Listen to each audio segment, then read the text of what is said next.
which is a public hearing. This is for a movement of some bond issues, and we'll have Wes go over real quick. If I can just briefly explain, we did this last week, but the state of Nevada requires that before the public hearing is opened, which we will do in just a minute, that the notice of public hearing has to be published, and we have to have proof of publication.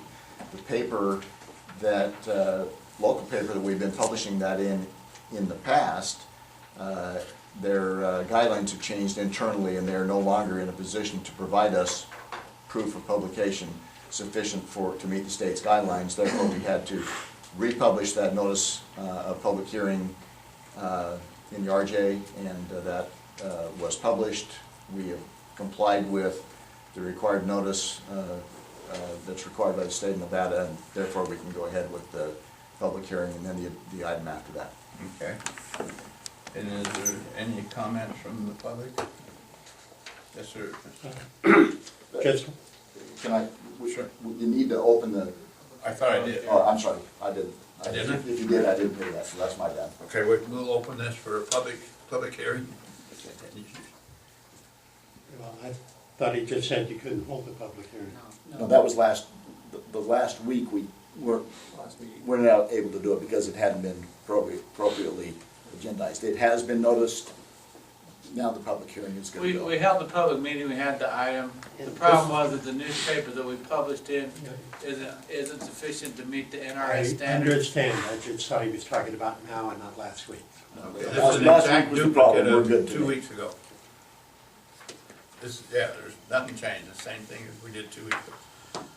There's no public comments, so I guess we'll close the public hearing. And move on to item 6, which is a consideration to adopt the resolution authorizing minimum term and obligation. Wes, do you want to touch on this? Again, what we're doing is looking to refund, or in essence refinance one of our bonds to reduce the interest rate that will result in net interest savings to the district over the next 5 years. Yeah, okay. Can you tell us how much that is? We're looking at, and until we get the actual bond, know exactly what the interest rate is, we don't know for sure, but we're expecting the net savings to be about $155,000 net. Present value of that would be around $115,000 to $117,000 savings after all costs associated with the reissue. Thank you.